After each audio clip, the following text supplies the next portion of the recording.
Well, welcome back again, guys, to Casimotive. Welcome back again to Journal Entries. I hope you are well. I hope you've been keeping safe. I hope 2023 has been keeping you well. So I first want to actually begin off by saying that I have made the commitment to myself today to do one of these journal entries every single week for 365, for the next 52 weeks. So I want to do one of these every single week as a really a sense of discipline to me. I'm not doing them to become rich. I'm not doing them to become famous. I'm not doing them because I want to get loads of YouTube views.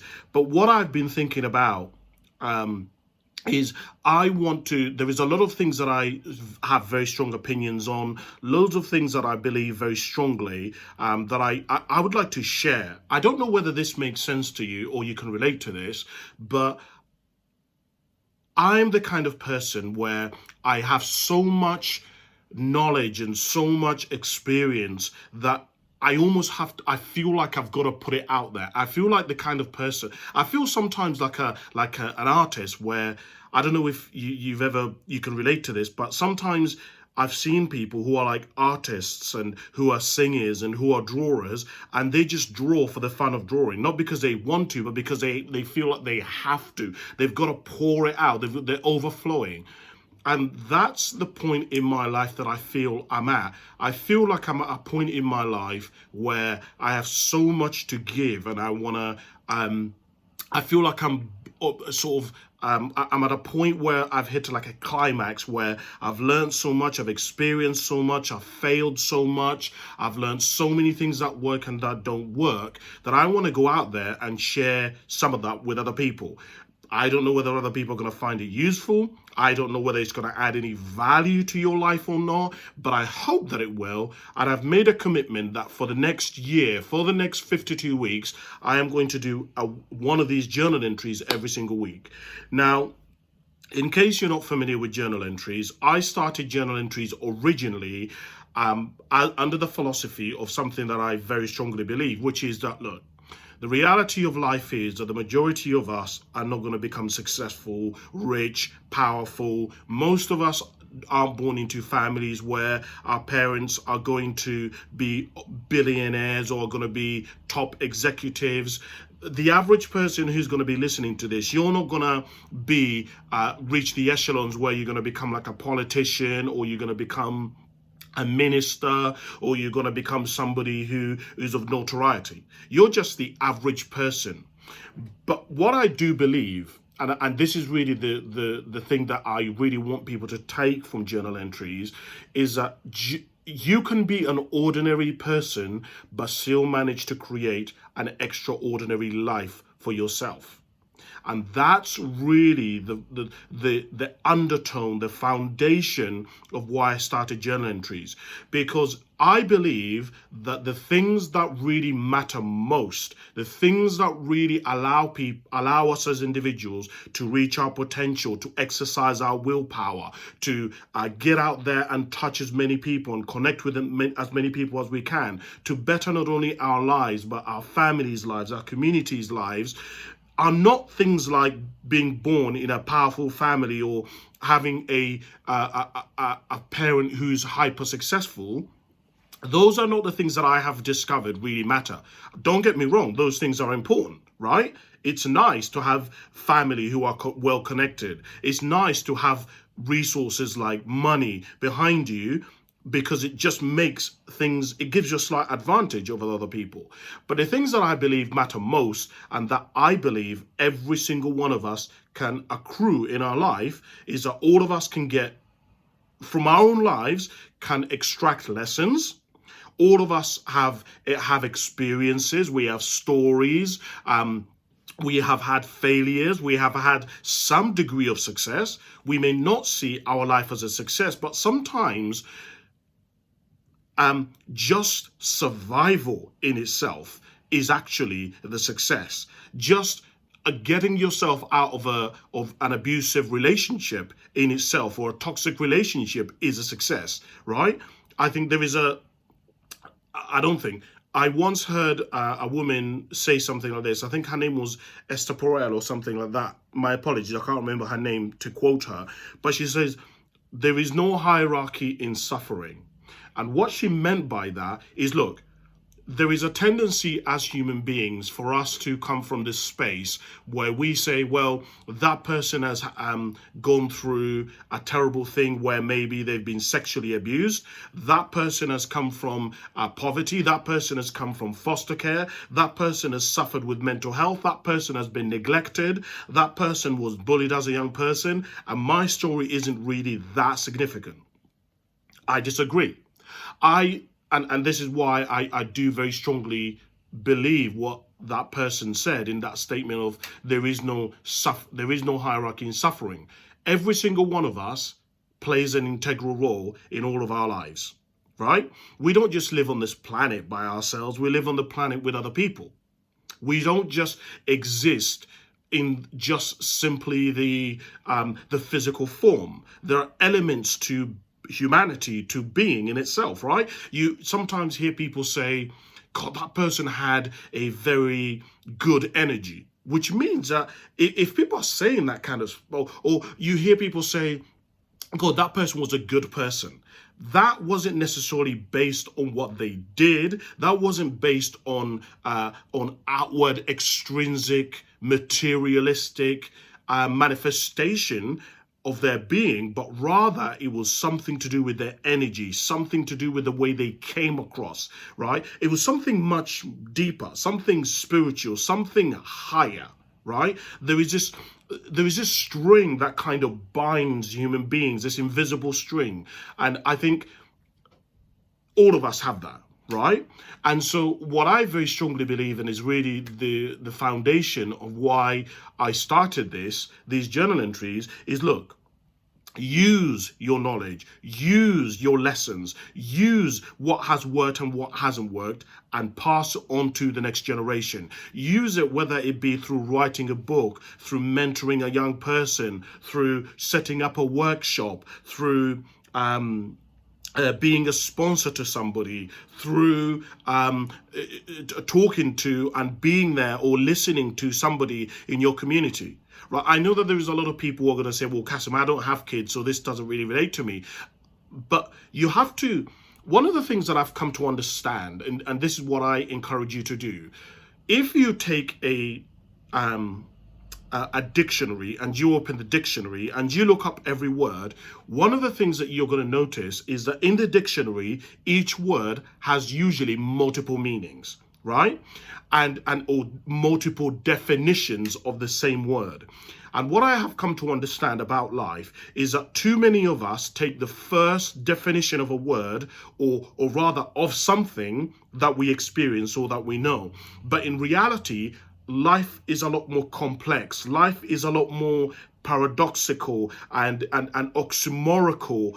You know, there's these oxymorons of life. There's the good and the bad. You can be happy and sad at the same time. You can be in a great relationship and still hate your partner. Like, there are all of these oxymorons of life that I think a lot of us tend to ignore. And what I would encourage you to do is to, as you go through your own life and you start to examine your life lessons, what you've been through, what you know, what you don't know, how far you've come, how far you haven't come, is look at life in all of its definitions, not just the definitions that work for you. You know, one of the things that I wrote down recently in my journal, which is something that I wanted to talk about today, but I'm not going to talk about, I might talk about it now that I mentioned it, is that just because it didn't turn out how you thought it would, it doesn't mean that you didn't learn anything from it, right? And this is, you know, all of us have dreams, all of us have goals, all of us have ambitions, all of us have visions of the kind of future that we'd like for ourselves. Whether that future we had it at 3, we had it at 7, we had it at 12, we all have a future that we've dreamt of, who we want to become, where we want to live, what we'd like to look like, what we want to wear, right? We have this image in our head of what we would like our life to be. The truth of the matter is, most, and I'm making a generalization here, but it isn't really a generalization because it is based on my own experience and the research that I've done, is that most of us don't get what we want in life. Most of us, if you look at the visions that we had for our life, and then you look at the reality of our life, there is a mismatch. There is an incongruence between what we want, and or rather what we wanted and what we desired, and the way in which our life has manifested and the way in which our results are. You know, they say, sometimes you hear people say, oh, it isn't about winning. Well, I kind of disagree with that. Yes, you know, I have a phrase which is never make anything everything. You know, sometimes you hear people say family is everything, or you hear people say money is everything, or success is everything, or friendship is everything. I've never really truly agreed with that, because if you look at the African proverb which says it takes a village to raise a child, well, if we're going back to the point that I said earlier on, which is that you want to look at things as you develop and you mature and you become wiser and you become better in thinking and decision making, you want to look at everything on all of its definitions. And when, of course, the African proverb says that it takes a village to raise a child, you have to understand that it takes a community. It takes multiple different facets of life in order for you to reach your potential, in order for you to reach greatness, however you define greatness to be. Meaning that, look, absolutely, there are some people who say, I don't want to get married, I don't want to have kids, I just want to do my work. But there is a huge problem with that. Because if your work is everything, and God forbid something were to happen, you have a major problem on your hands. I know they say you should only have one plan, which is plan A. You shouldn't have a plan B. I actually disagree with that. I believe that as you're building your life up, and as you begin to accrue success, and as you begin to reach higher levels of your being and of your potential, you want to set your life up in such a way that your life has multiple tentacles, that your life has multiple facets, right? God forbid you make your relationship your everything, and you've neglected your friendships, you've neglected your work, you've neglected your health, you've neglected your career, you've neglected saving, you've neglected your mental health. You now have a massive issue, because all of those tentacles, all of those facets of being can no longer support you because they don't exist. Those areas, all of them, are like one or two. And I say to people that one of the things that you want to ensure that you do in your life is to try as best that you can that you take all the main areas of your life and you take those areas to about a 7. Now, firstly, that's going to mean that you're actually going to have to analyze your life and say, okay, well, what is most important to me? So, for example, I know for a lot of people, friendships is a big facet of life. I know for a lot of people that your health is very important to you. I know that a lot of people, your career or your business or your the way in which you spend your day, your working time in the day, is really important to some people. And of course, relationships, right? For the majority of us, our relationship is really, and I mean an intimate relationship, is really important to us. That's me being generic and, of course, being making a generalization of most of us. But as a general rule and a general principle, that those 4 areas matter a lot to people. And what I say to people is, if you look at your own life at what matters most to you, because there are things, when I say these things that matter most, that doesn't mean there are other things that are not important. Of course, there are other things that are important, but there are some things which matter even more than other things, right? For example, if I gave you a choice between being ill, having a chronic illness, and if I give you the chronic illness, I help you I give you £100,000, or I don't give you £100,000, but you have very good health, Of course, there's a very small percentage of people who are going to say the money, but the vast majority of us are going to take the health, right? So that means for most of us, health is much more important than being rich, right? Because if you have loads of money but you're not healthy, what does it mean? It doesn't really mean anything. Are you really wealthy? But that's a very philosophical sort of topic to talk about. But my point being is, number one, you're going to actually have to look at your life and actually say, well, what are the important things in my life and where are they now? And then you're going to have to actually work at them to get them to a 7.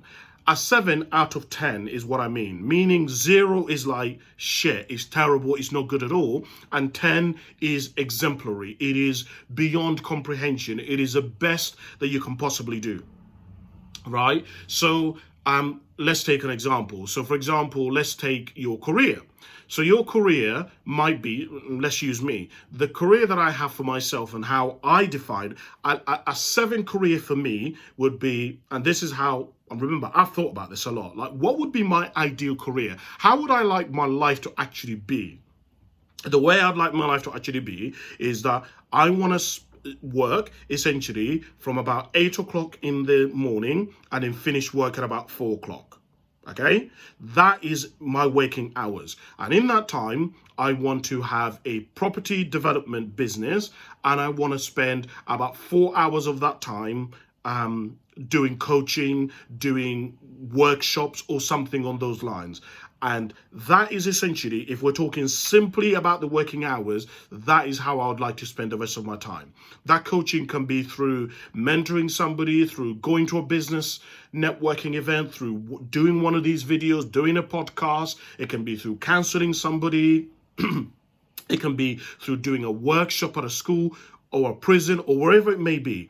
That is how I want to spend the huge block of the kind of between 8 and about 4 o'clock. Now, there is a lot of flexibility in that I might have to go to a workshop at 7 o'clock in the evening until 8 o'clock, or I might have to go to a school assembly between 8 o'clock and between 7 o'clock and 8 o'clock. That doesn't really matter to me. But if I had a perfect ideal as to how I spent my time, that's essentially how I'd want it. Now, if I examine my life and I look at, well, do I have that life right now? The answer would be, no, I don't. But I do get to spend a huge amount of my time writing books, writing material, researching, finding ways, making notes and journal notes on things that I think are important for people to hear about. I do spend a huge amount of my time. I actually work for a company right now where I do workshops in schools and organizations about mental health. So I would say that my life is about a kind of a 6, 5.5 out of 10. 10 being that I have that kind of life.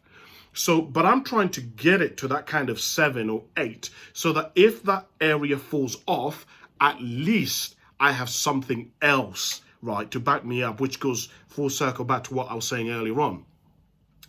So the question that I guess I pose to you and that you want to think about is, what areas of your life are most important?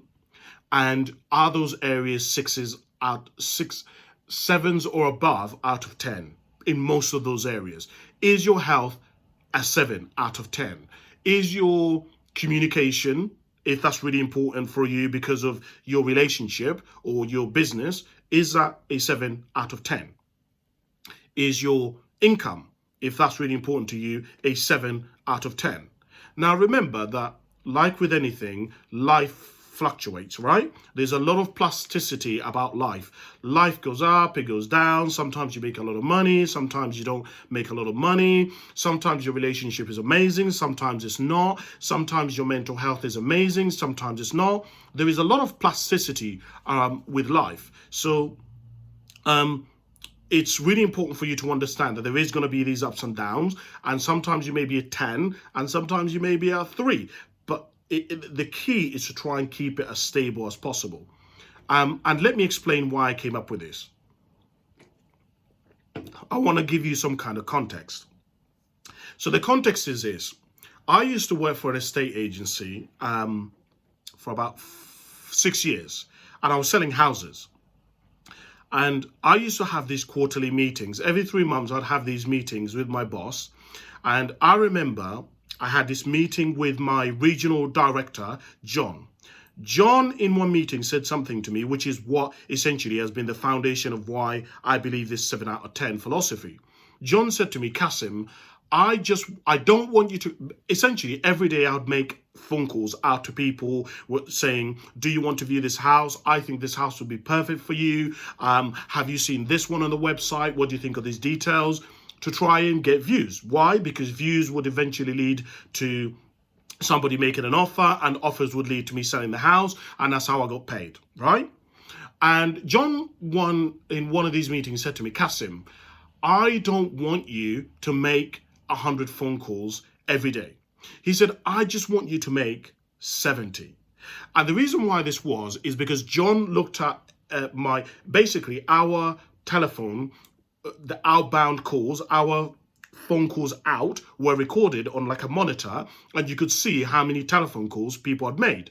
And every day, and he brought to the meeting a summary of all the amount of phone calls that I'd made. And he said, Kasim, look, sometimes you make 100 phone calls, sometimes you make 20, sometimes you make 50, sometimes you make 120, sometimes you make 70. He said, I just want you to be as consistent as you can to getting 70 phone calls every day. Make 70 whether you feel good or you don't feel like it. Make 70 whether you feel amazing or you don't feel amazing. Make 70 and then stick there, right? Because if you can manage to make consistently 70, it doesn't matter if one day you're off sick or one day whatever, because you've built up this residue, you've built up this pipeline, you've built up this compounding effect of all those 70 phone calls, that it doesn't matter if you have a dip in 1 or 2 days or you go on holiday.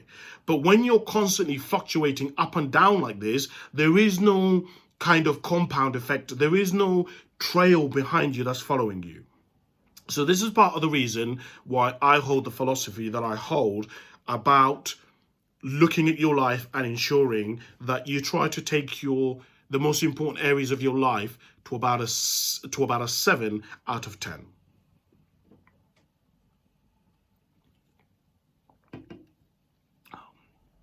Okay, let's go now to one of the first points that I actually wrote down. I'm already 20 minutes into this, and I haven't even talked about the things that I originally wanted to talk to you guys about. But so I wrote down loads of things that I wanted to talk to you about, and let's get into them. By the way, before we continue, if any of this stuff you find it useful, or you agree with me or you disagree with me on anything, like, comment below. Like, I'm not here telling you that I know everything, because I don't, right? I don't know you personally. I'm not saying that this is the absolute way that everything is or it has to be. I'm not saying to you that you are wrong, or that the decisions that you're making are wrong. It really doesn't matter, right? And I say I say to you the same thing that I say to everybody. You have to figure out what works for you. You have to figure out what's right for you. It doesn't matter what I believe. It doesn't matter what I want. It doesn't matter what has worked for me. The question is, does it work for you, right? I might share with you something where you think, actually, do you know what? That makes sense. But the problem is, what makes sense for me, and even though it also makes sense to you, doesn't actually work in your own life. So I say to people, one of the things that's really important about life is that you want to go through a period where you learn about you. I was saying to somebody the other day, I can't remember who I was speaking to, but we were talking about the fact that every single one of us should go through a period of self-discovery, right? If you've watched movies, specifically what I said was a coming of age period in life, right? And I was saying that every single one of us, if you watch movies, some of my favorite movies are these coming of age movies where somebody goes through this self-discovery, they trial things, they break the rules, they go too far, they find out what works and what doesn't work. But they go through this period where their life is kind of in chaos, where they're trialing things, they're trying to figure out what's right for them and what isn't. And what I said to this person, and my apologies, I can't remember who I was speaking to. I speak to so many people every week, is the average person has never had a coming of age story. We've never had a period in our life where we self-discover, where we discover what's important to us, what we want. Not what we want because it looks amazing, not what we want because our parents would affirm our choice, not what we want because it'll give us, it will help us be celebrated and it will help us be included and accepted, but rather because it's the right thing for us, rather because it is our purpose, rather because it is going to exercise our potential, that it's going to help us achieve greatness, that it's going to help us become more of who we are capable of becoming. In my first book, one of the things that I wrote down many years ago, I say many years ago, it was about 2 years ago, but it feels like a long time ago to me now, is that, and I took this from Dr. Miles Monroe, is that the richest place on the planet, the wealthiest place on the planet, is the graveyard. Primarily because the graveyard holds a lot of people who died and took their potential with them. There's a lot of people who are dead and have been buried who could have become doctors, lawyers, solicitors, mothers, fathers, uncles. They could have been bus drivers. They could have been inventors, entrepreneurs, CEOs. They could have been personal trainers. But these individuals never realized their potential. They never went through a period where they said, do you know what? I'm going to discover what I want to do. I'm going to discover what is right for me. I know it isn't going to be popular. I know I'm not going to probably be loved, but I am going to do this anyway. I was listening to a guy called Jay Shetty, and Jay Shetty said something which has stuck with me, and don't quote me on this, but he said something to this effect. He said, in an interview, they were asking him, as you've grown older, are there some things that have helped you become successful? Or some things that you've matured that have helped you discover more of who you are? And this is what he said. He said, I'm okay with being misunderstood. Wow. That statement really has stayed with me. And, you know, and I think the reason why it stayed with me is because it's the truth, right? I examined my own life, and I was like, damn, I saw all of the growth in me as a person when I started doing things, not because other people thought they were amazing, but because I wanted to do them, and other people actually thought I was mad. The decision that I was making, other people thought I was crazy for making that decision, but it was what I wanted to do, right? And what I would encourage you to do, and again, this is your own life, you can do whatever the hell you want to do, is that I would encourage you to go through a period of self-discovery. To really look at, actually, how would I like my body to be? Actually, how would I like to come across? Do I want to come across as a gentleman? Do I want to come across as a lad? Do I want to come across as confident? Do I want to come across as competent? Do I want to come across as a boss? Do I want to come across as humble? You know, and I say this because human beings can become certain things, right? Of course, don't get me wrong. There's a degree that our genes affect a huge amount of our life, right? We know that.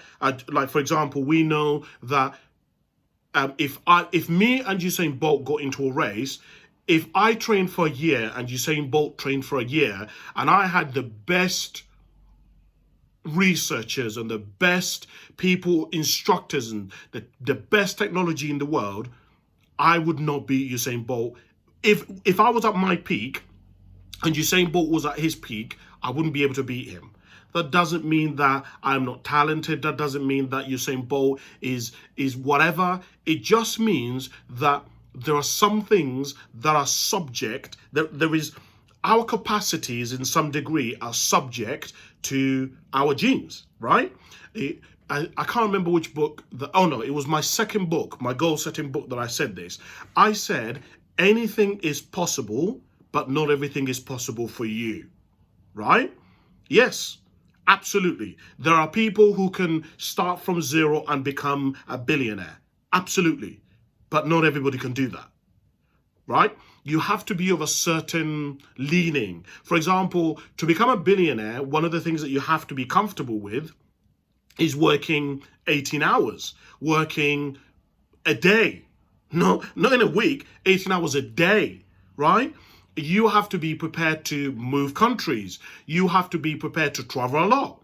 There's a lot of people. If you are a billionaire, right, that means you're going to, in some degree or another, unless you've inherited the money, you're going to probably be some kind of business individual. In order to do that, you're going to be having to fly all over the world and all over the place to have meetings, to have networking, partnerships, to collaborate on ideas, right? And so as a result of that, you're not going to be, if you're this kind of person who's like, I have to be home at 5 o'clock every day or 6 o'clock, I have to be at home with my kids, I have to pick them up from school, I have to take them to work, it isn't going to work, right? So that means that there are some people though, and this is my point, who are perfectly happy to do that. That isn't an issue for them.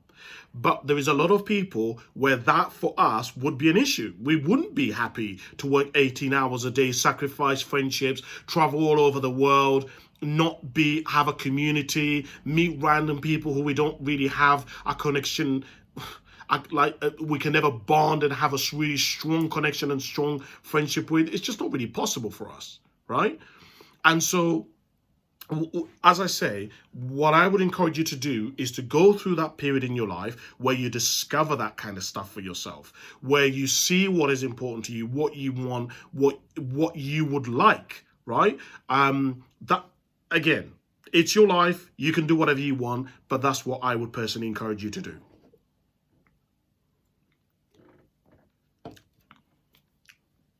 So the next thing that I wrote down here is that most men at best are average. We are a 5 out of 10, but I'm telling you that becoming a 7 in all the important areas of your life can make an incredible life. So I've kind of briefly talked a little bit about this already when I talked about getting your life to a 7. So essentially what I was reflecting on and what I was thinking about and that I wanted to get across to you, I don't know whether this is useful or not, is there is a tendency for us as people to think that in order to have an incredible life, we have to be 10s out of 10. We have to be 9s out of 10. I don't agree. I don't agree with that at all. I genuinely have observed life and I've observed people and I've observed my own life. And I have come to the conclusion that you, a normal person, an average person, a 5 out of 10, right, in all facets of life, if that person can get multiple areas of their life to a 7 out of 10, they can have an exceptional life. And I say this for a couple of reasons. Firstly, I say this because the average person doesn't even try, right? The average person doesn't have discipline. The average person doesn't push themselves. The average person doesn't exercise their being, basically, right? The average person never tests their capacities. And therefore, you have less competition. It's a good thing and a bad thing, right? But what I would say to you is, if you are somebody who's ambitious, you're somebody who wants to reach the highest echelons of life, you're somebody who wants to aspire to greatness, you're somebody who wants to reach the highest capacities of what it means to be a human being, I can share with you that trying in itself is going to get you more than most people will, right? If, let's say, I go to the gym 2 days out of the week and somebody else doesn't, I am now, of course, let's not be smart about this. Just going to the gym in itself doesn't mean anything. You actually have to go to the gym and exercise and do the exercises and execute them properly, right? You have to eat right. You have to do all the various factors, all the various facets of what it means to be healthy. But if I go to the gym twice a week and you go none, my health is generally across the board going to be typically better than yours. Again, we shouldn't compare ourselves to people, etc., etc. People are different. I can do the same. I can go and work legs and lift the exact same amount as you, and your legs can get bigger and mine can't. I get all that. I'm not dumb.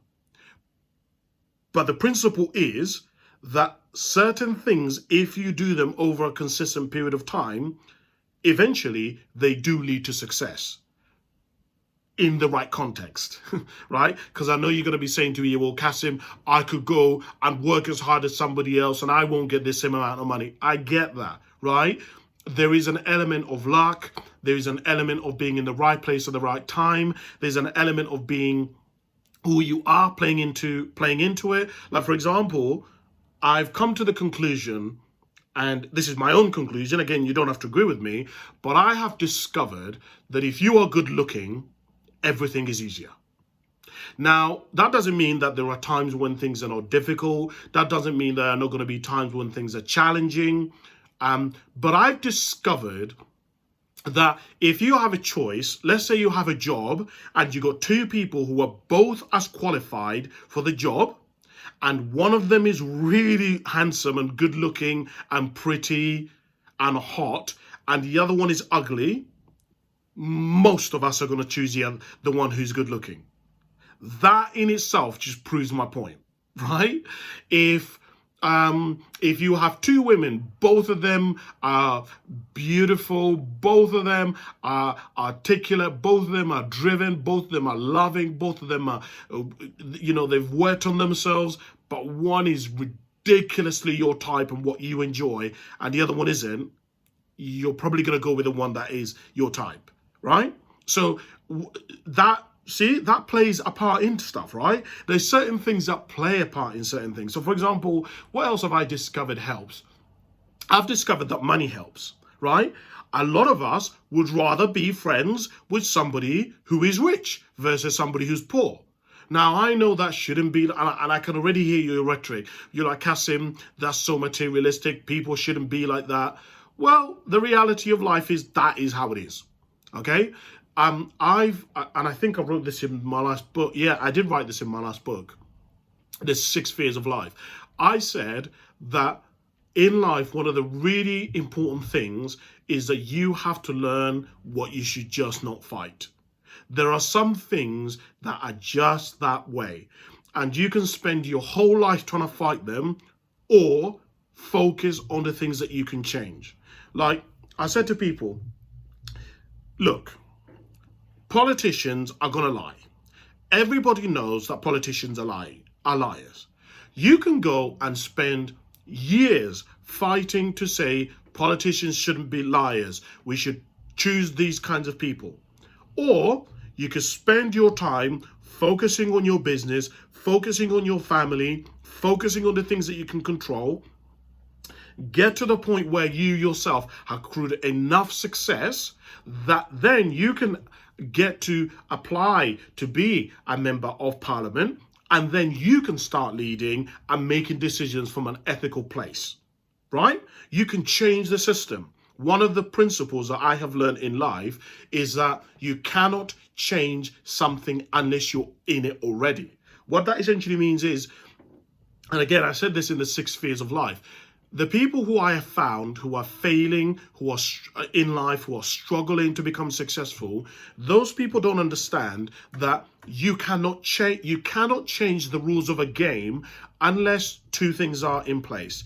You're either playing the game or you started the game, or you are the person who is setting the rules of the game.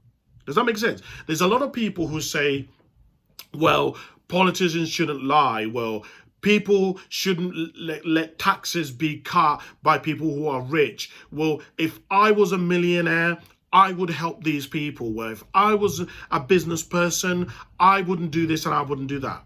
Of course it's easy for you to say that, right? You're not in those circumstances. You're not in that position. And the problem that you've got is no one's going to listen to you because you're not in the game. You haven't got that kind of money. You haven't got that kind of status or power or position. But things change when you do, right? What do they say? I think there's a phrase that goes something like, the boys club, or there's a phrase, I can't remember, but it's like once you're in the boys club, once you're in the club, it's easier to change the way things are done than if you're outside of the club, right? And so what I encourage people to do is shut your mouth and stop trying to change things that you cannot change at the moment in your current position. And this is where you have to be strategic as a person. You have to be clever, because you have to think, okay, if I spend my time trying to change this, in the great scheme of things, if it takes me 5 years, will I have gained more progress in 5 years of spending my time trying to change this? Or if I spend my time on this that I can control, will that help me get myself into a position where I have more of a leverage in order to make changes in that area? So I use David Beckham as an easy example because everybody knows pretty much who David Beckham is. It is far easier for David Beckham to ask for a meeting with the Prime Minister of the UK than it is for me. Now, that doesn't mean that I'm not important. That doesn't mean that I shouldn't be allowed an audience with the Prime Minister. But the problem that you've got is I have failed to understand that there is a game in life which says that success allows you access, right? The more successful you become, the more of a status you become, the more influence you have, the easier it is to open certain doors. It just is. Now, I can spend the next 20 years of my life saying, well, that's not right. That's not fair that David Beckham gets that. Or I can start working on myself and start moving up the echelons of success and becoming successful and reaching, exercising my potential and providing value out in the marketplace, whether it be through a product, through a service of some way, and then reach such a position that if I sent a letter to ask to meet the Prime Minister, they would actually consider it, right? That's where you've got to really think about the kind of your life and stuff like that. And this is why I say to people, it's really important to you to try and get your life up, right? In all the different facets of your life, because the issue that you're going to have is there are going to be people who you can help, you're going to see problems that you feel need solving. The issue that you've got is a lot of us are less than average. We're less than at par. Most people can't take us seriously because if they look at our life, it's kind of a joke, right? Honestly, if most of us really looked at our life and we took people who are similar age, who live in a similar area to us, in a similar country, similar ethnicity, similar background, and you looked at the main areas of life, our career, our relationship, our friendship, our contribution in terms of value to the marketplace, if you looked at those areas and we graded them and we saw, okay, what quality of friendships do all of these people have similar to you? How successful in terms of providing value out in the marketplace are all of these people compared to you? I'm telling you, a lot of you guys, and I'm not saying that I'm better than anyone. I'm just saying to you from observing life and myself is that most of us, we would be like a 4.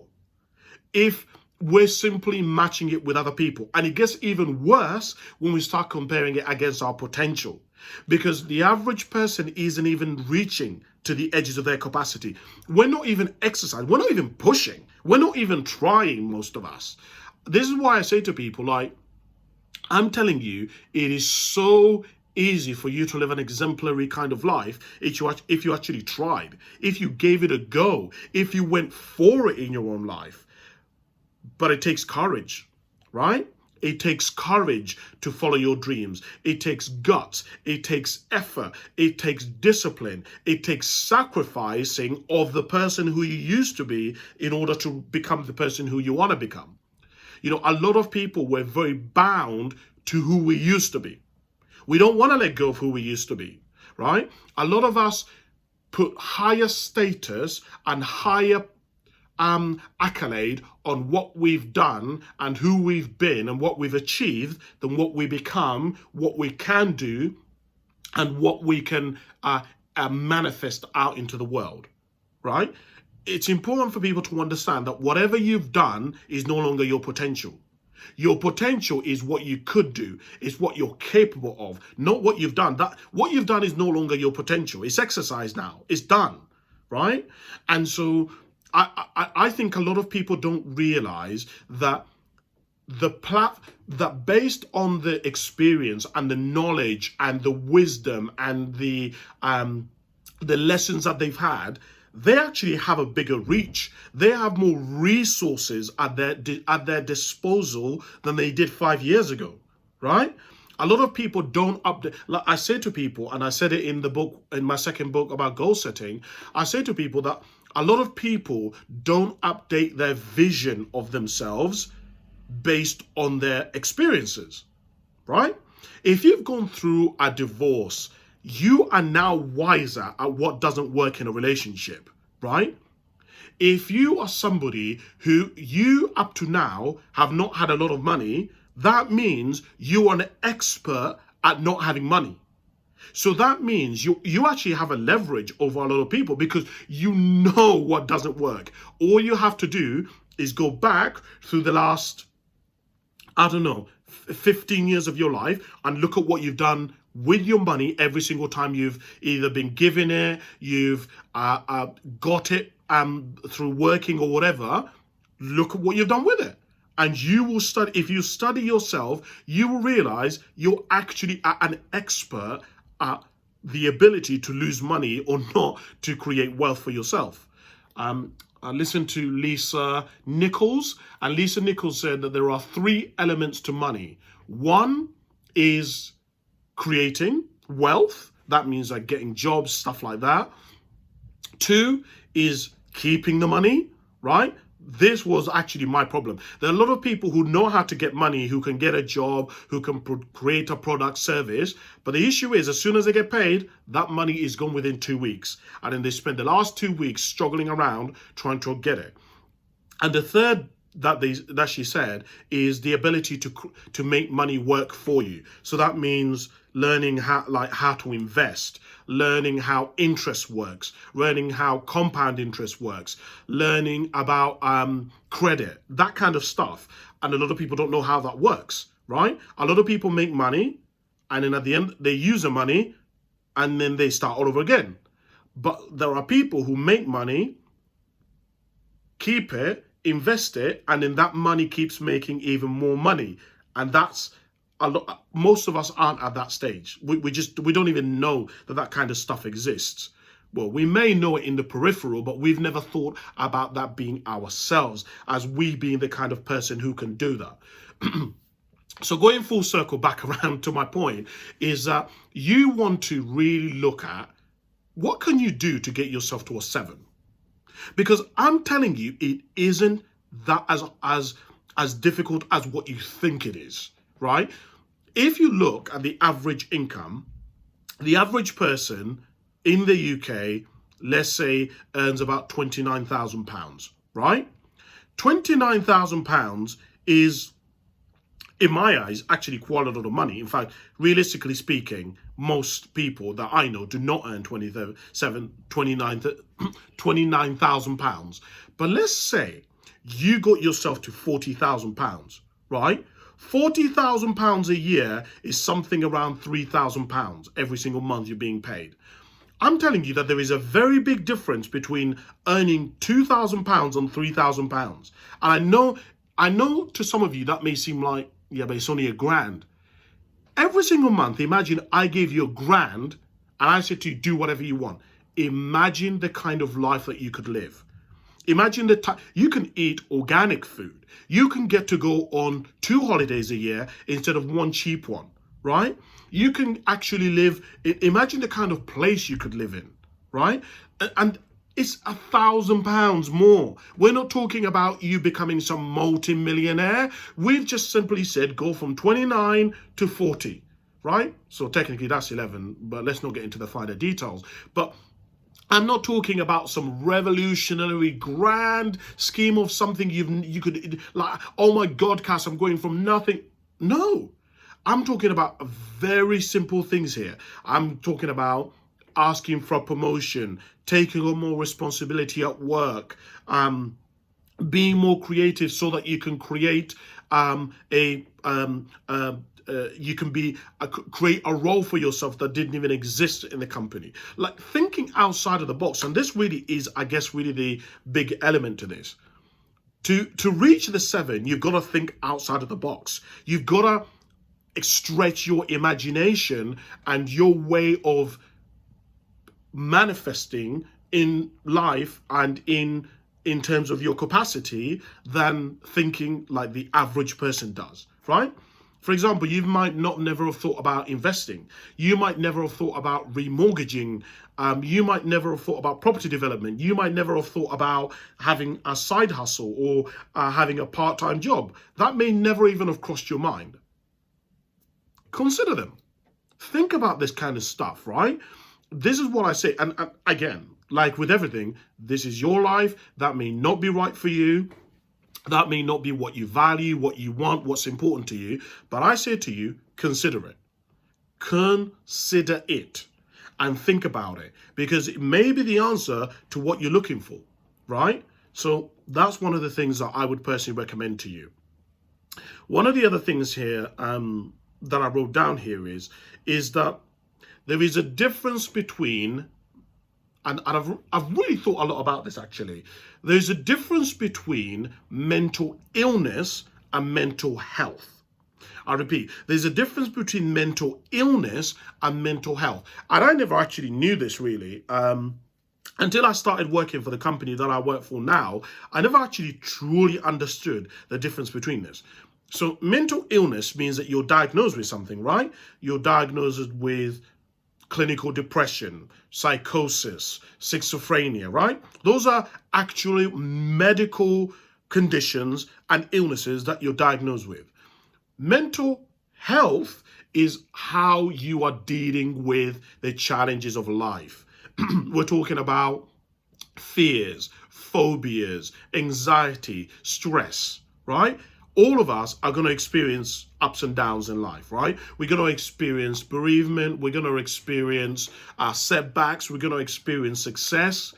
We're going to experience all of those heightened emotions and low emotions, right? Life is this kind of roller coaster of emotions and this balance between good and bad and success and failure and betrayal and loyalty. We've got this influx of different range of emotions that we're going to experience in life. And our job is, and actually, this is one of the things that I wrote down here, and I don't think I shared it with you, is the number one responsibility we have as humans is to self-care, right? I don't actually think that people understand this. And this is why I've been observing the way we've been behaving. And I say this to you because there are so many people who are depressed today.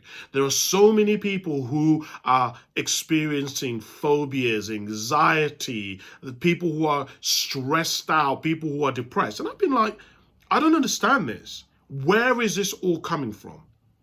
And what I've come to realize is that a lot of us don't realize that there is a point, and I said this in my last book, where I said there is a point in your life where you have to realize that you're responsible for your own life, right? There's a point in life where there is a switch that happens, and some of us haven't recognized it, where you take care of yourself. You're responsible. Your parents are, or your caregivers are responsible for your health, your well-being, your visions, the maintaining that you grow properly, that you mature properly, that you achieve where you're supposed to be. And there's a bit where it switches over to it being you, where you are now taking charge. You're now driving. You are now determining, like, am I on schedule? Am I exercising my potential? Am I behind? And I've come to realize a lot of us don't realize this, particularly in the areas of mental health. I keep hearing people say phrases like this: well, my workplace hasn't allowed me to take holiday. And I'm thinking, is this a joke? Are you actually trying to suggest to me that your workplace is supposed to tell you when you should take holiday? No, that's your responsibility. You have to actually think ahead of the year and put it in your diary and schedule it in your diary. You have to actually structure your day in such a way that you ensure you get breaks. You have to structure your life in such a way that you do get to go to the gym. You have to structure your life in such a way that you have enough of an income and you live in such a place and a lifestyle that allows you to have £80 every month to go and speak to a counsellor, right? That may be a counsellor for you, or it may be a couples counsellor for marriage counselling. There's a lot of people who think, well, you only go to marriage counselling if there's something wrong with you. You only go to therapy if there's something wrong with you. That's not true. You can go to therapy for prevention. Now, a lot of people go to therapy for cure. A lot of people go to hospital, to their GP for cure, not for prevention. You want to begin to think, and this is what I encourage you to do. Again, it's your own life, do whatever you want. The way I've thought about life is that a lot of us are struggling at the moment with our mental health because we do not structure our life to prevent our mental health getting out of control. We are looking for cures after it's gotten out of control. And what I would encourage you to do is to really start structuring your life in such a way that you actually realize, number one, mental health is going to be part of your life. Right? It doesn't matter whether you're a billionaire. It doesn't matter whether you're married. It doesn't matter whether you've got 5 kids. It doesn't matter if you work in Tesco's. It doesn't matter if you live in Egypt or the UK. It doesn't matter whether you're white, black, Muslim, Christian. All of us are going to have mental health. Not all of us are going to have mental illnesses, right? But all of us are going to have mental health. We're going to have challenges. We're going to go through bereavement. We're going to have moments of stress in our life. And therefore, as we plan our life, we have to account for that. We have to structure it so that we know that that's coming. And that's something that I would recommend to you. Again, it's your life. You can do whatever you want. I can't tell you what to do. But it's something that I've noticed. A lot of us are not really taking care of ourselves. Now, let me rephrase this. I've noticed that people, how do I explain this? People have put cocoons around their life, but they want to tiptoe in and out of life. In other words, like people, for example, will say, well, I'm not going to date because I don't want to get my heart broken. I don't want to get married because it could end in divorce. Well, hold on a minute, though. Here's the problem with that. You're still missing the fact that a massive element of a fulfilled life is friendships. It's relationships with other people. So what are you going to do? Spend your whole life with not seeing anybody, by not falling in love or attempting to find love, by not going out there and somebody seeing your being, right? Part of the reason why I think so many people are depressed is that, and one of the huge human needs are not being met at the moment, is that human beings are not being seen for who they are. There's a lot of people who are talking about what should be done, what shouldn't be allowed, why this is unfair, but they've never actually spoken about what they believe, what they value, how they see themselves, how they show up, what they've done, how they've manifested their potential, what their purpose is, how much of their greatness they're exercising, right? What did my manager say to me? Kasim, every time you point a finger, you always have to remember that there are 4 other fingers pointing back at you.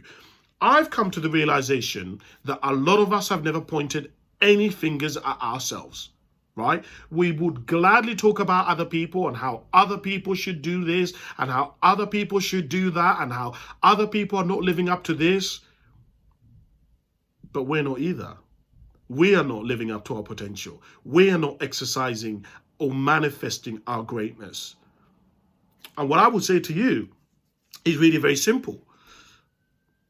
Are you taking care of yourself?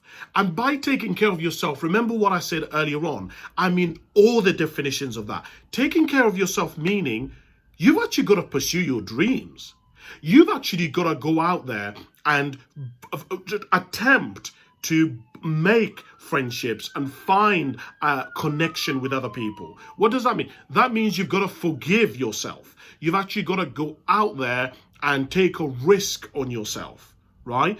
That means you've actually got to go out there and start eating healthily or whatever it may be for you.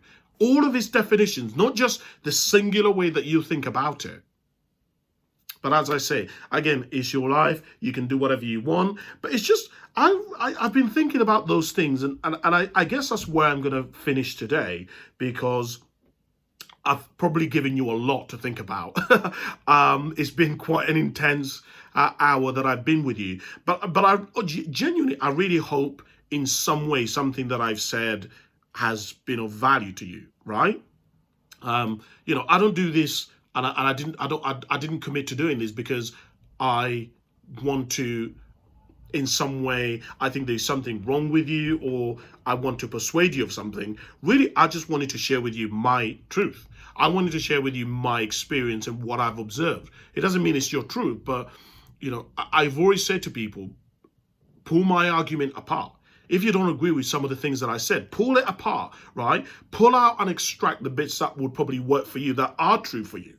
And take out the bits that don't, right? But I hope it's been useful. I want to thank you so much for watching. I really appreciate it and listening.